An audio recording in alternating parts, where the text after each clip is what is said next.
Mpulidde amawulire ag'essanyu n'ag'ennaku oba ntandike n'agassanyu ntandike n'agannaku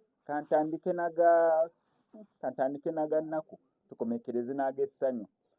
Ssekadaama amanyikiddwa nga Ssentongo Sharifu musajja wattu z'embuyaga ezikunta.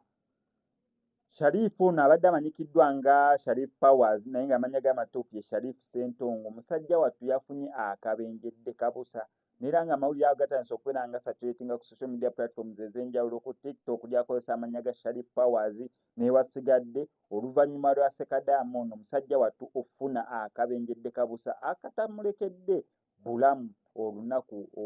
ndooza nnina kugamba ekiro ekiteesezza olunaku olw'eggulo. Yes, kankonfaminge olunaku lwaggulu kubanga information eyo tugenza okubeera nga tugifuna olwedde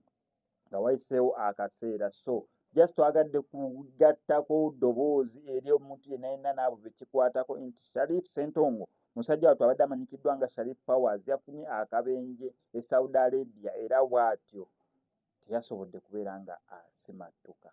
Kitalo nnyo, kitalo ddala. Amawulire ag'essanyu nago nga gannaku eri sayidi emu gega Happy Power okubeera nga mukyala wattu yavudde ku BBS Telefina gy'abadde akwasaganya program ye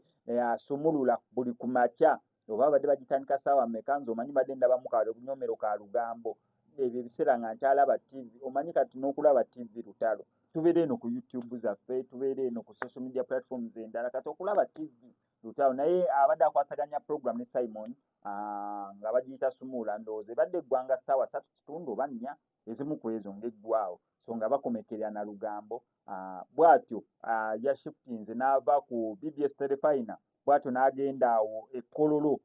awo naggulu awo kololo n'agenda ekkololo mwasangibwa Next Media awo nno nga wali NBS ne Sanyuka Television okubeera nga abeegattako. Yabadde essanyu jjereere eri Kin Kalisa ng'onno yennyini Next Media oba NBS ne Sanyuka TV ng'amwanjulira eri abantu nga wabeegasseeko bw'atyo olunaku olw'eggulo naye bamusanyukidde nnyo okulaba nga bamwegasseeko. Abantu bangi baayogedde omugambo ogutokomoka abalala nga bagamba kaliya ye egenda kubeera ng'ekoma awo olw'ensonga ku NBS ekikono kingi ate ng'eno abadde ne impact ku BBS Telefina abadde ne impact ng'omulimu gwe wagukola yes standing out nti akoze omulimu naye kati ate waliyo ku NBS competition nyingi n'ekikono kingi ayinza ending up nga bamutaddeko kwega bamubikidde awo ettaka.